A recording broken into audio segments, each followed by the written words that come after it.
Hey, so if I go to bjjfanatics.com, what do I need to search for in order to find 3 awesome instructionals? All you really need to do is put in ROZ, and Gravity is your friend, Escapes for Guys over 40, and Be a Hammer, Smash the Knees pop up, and those are the 3 that you've done so far. Yes, and in January, I'll be going back to Boston to recruit a handful more, so stay tuned. More awesomeness on BJJ Fanatics coming your way. We have all had that situation where after class is when we want to ask a question.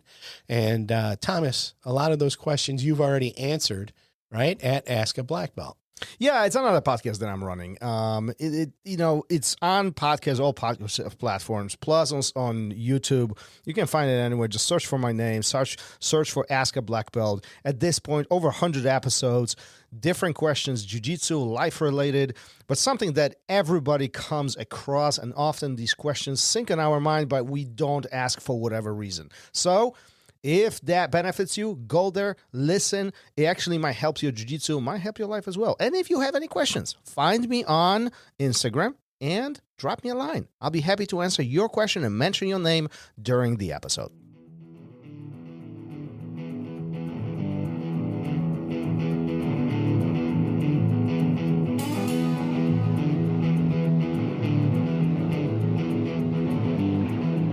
Welcome to Raw Radio.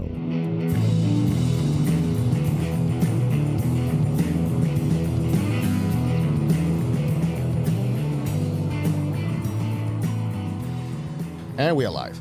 Here we go. Nick. Nick the Tooth. The best mustache on the mat. So we usually don't talk about this, but we usually do these takeaways right after we do the episode. And this one we didn't have time. Slightly delayed, yeah. Yes, and then there was vacation or a retreat involved and stuff. So it's not vacation. Retreat was not vacation, okay. Yeah, I know. And then so we're doing this quite a way out from the original episode, and in the time that has passed, I've become quite a fan of Nick, and sent him a couple messages here and there because he hosts his own podcast. What's the name of the podcast? Infinite Worlds. Oh. It has absolutely nothing to do with jiu-jitsu. I mean, they bring up that he's a world champion every episode, Nick. Shout out to Nick. No, but it's about sci-fi and fantasy, books, movies, literature, and I've actually become a pretty big fan of it because I'm into mostly the film. And some of the books, but mostly the film adaptations and stuff.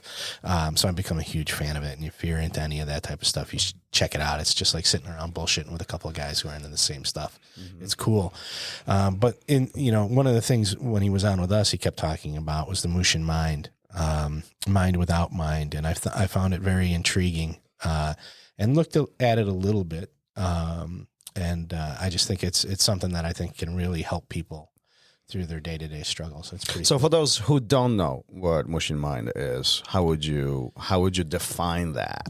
I think it's something where you need to let go of your thoughts. Any thought that pops in, you take it for a second, but then you got to let go, and it almost becomes like you're acting on not even instinct. It's even deeper than that. It's like you've learned everything to the point where it just comes out naturally. And you don't have to think. You're not really, I guess you are reacting.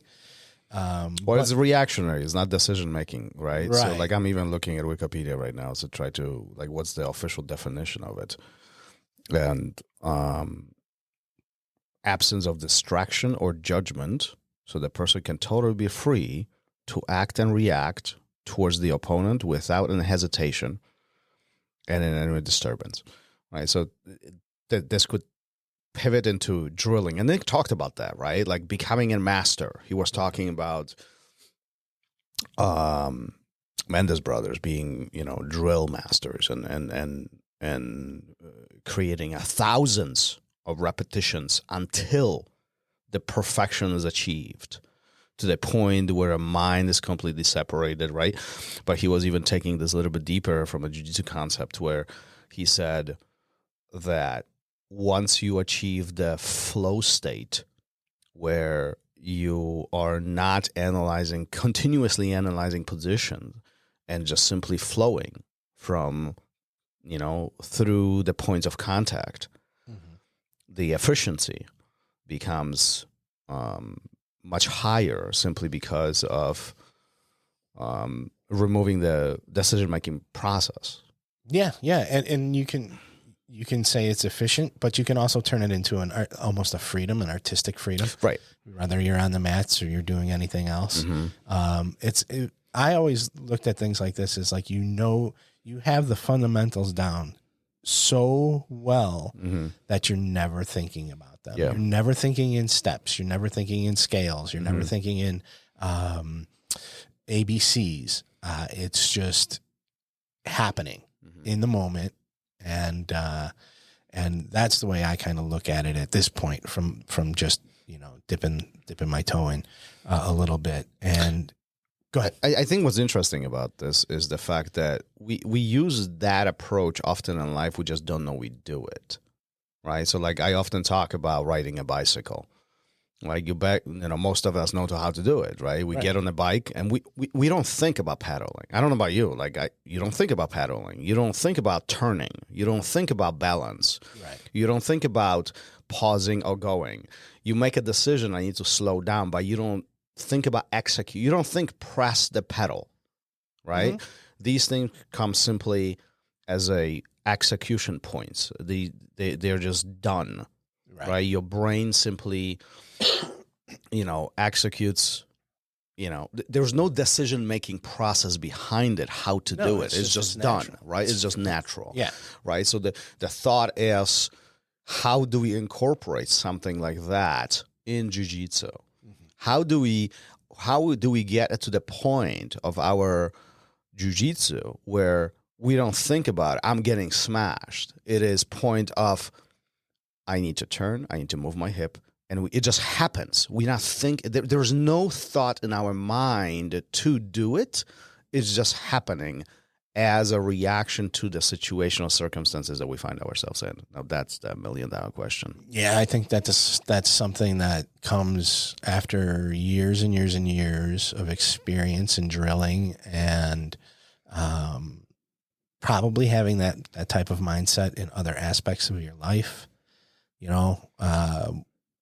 Which came first? Did it happen for you on the mat, and now your decision making in life is based on jiu-jitsu, or does it happen in life and then you make those decisions on the mat because you're trying to be more mindful of everything else? I guess what I was saying is that even with like example of the bike, it doesn't have overnight. Think about, we have our kids. You have kids. I have kids. Like it took my son a while. I mean, it's not that long to learn how to ride a bike, but I'm pretty confident even when he goes, riding the bike independently, he's still thinking about pedaling. He's still thinking about holding. It takes a while to achieve the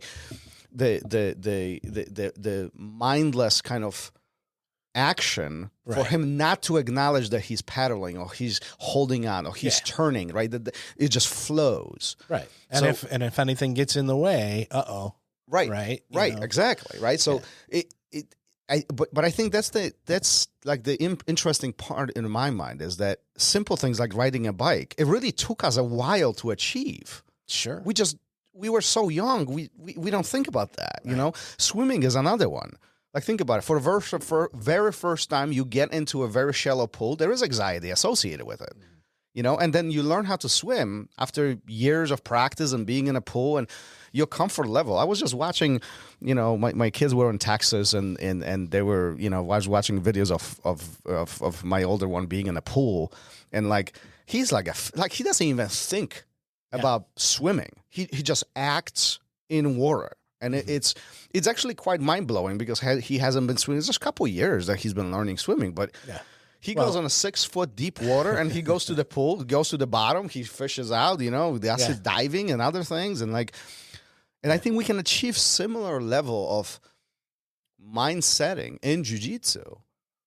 But the difficulty is that we are older and now we process information. The letting go moment, it's not as easy for us to let go. true. The other aspect I look at is there was someone actively trying to better you in jiu-jitsu. Somebody is actively trying to smash you, get a better position, submit you.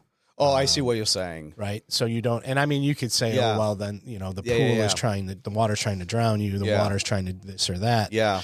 But I think the amount of thoughts that you have to process on the mat, is greater. I'm not disputing the fact that jiu-jitsu is more complex than riding a bike. That's not what I'm saying. But what I'm saying is that if we allow ourselves to practice and we really focus on our mind of letting go, we really could achieve a moment in a skill of not panicking, not having anxiety when we're getting smashed, or even, listen, the anxiety takes on, we often talk about not getting smashed, but the truth is that anxiety takes place on top too.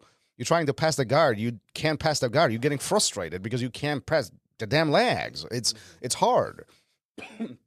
So the anxiety takes place there too. Yeah. Letting go and just flowing, really changes everything. And I think oftentimes this is what students refer to, like, he's 3 steps ahead of me. He's just doing things, I can't catch a break. He's relentless, he's just going and going. He's always 1 step ahead of me. And this might be what Nick was referring to. Maybe. And I think that it comes with repetition. It comes with being able to set your ego aside a bit. I think frustration a lot is ego. Why can't I do this? I'm better than this. I should be better than this. I should be better than this by now. This is something I've worked on, in quotes, and it's not coming, and your ego gets in front of it, and then the next thing you know, you're moving on to something else. Yeah. I had just the other day, it was, I've got homework, start every round on bottom. If you get to top, go back to bottom every time. My first 2 rounds, right away I was trying to pass the guard. And then after that, I was like, all right, I shook it off. I was like, I got that out of my system. Stupid. Now go do your homework. And I spent the rest of the mat on my back, either defending or getting past. And if I don't continue to do that, I'm going to suffer, and I think that in order to not suffer, I have to continually suffer over and over and over and over again until I get to the point where, ideally, right, never really happens, but nobody's going to, pass my guard. I'm going to be Sanjay. Nobody's ever going to pass my guard. Is that realistic? I don't know, but I think what is realistic is it could get way better than it is, and I could be way less frustrated if I go through this suffering. Yeah, and it's almost creating a like the point of not caring, if you will. Yeah, you reach nirvana, right? Yeah. And so it's just, you don't care anymore. There's a lot that, as I've gotten older, there was a lot of things that used to bother me that I just don't care about anymore. It's like, because it's inconsequential. Yeah. It doesn't matter what that person said or what that person did, or you find out something years later. How many people find out something that happened years ago and get so angry? There's nothing you can do. There's nothing you can do.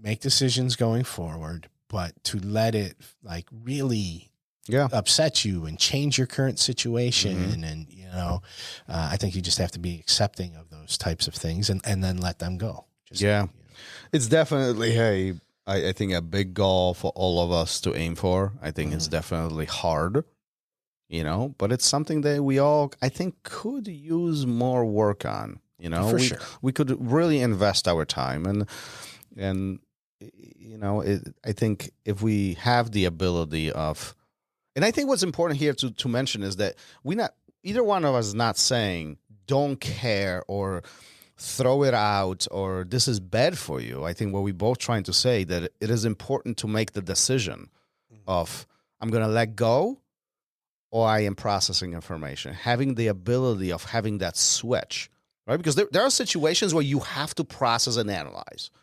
But there are also situations where the processing and analyzing slows you down and efficiency becomes lower. Yeah, I can Right? see that somewhere down the line. Yeah. Yeah. The way I'm looking at it, what we're talking about is with that switch is how do you respond Right. to what's happening? Right. And you have the choices of, my response the other day could have been, oops, I started off these 2 rounds. I didn't do any of my homework. I'll figure it out later, and I'll just keep doing what I'm doing here today. Yeah. Where no, I had to really lay down, just lay down and start every round on your side. And this guy, this partner is not gonna understand what I'm working on here, and there's going to be no cooperation. However, these other guys are, and when person A passes my guard, now they're looking for position and they're looking to submit me. Well, person B knows what I'm working on. He passed my guard. Guess what? He went right back and started over, and you just go with that and you accept both of those, and learn what you can from both. And the other stuff that, am I going to get hung up on the person A and be like, I can't train with that person?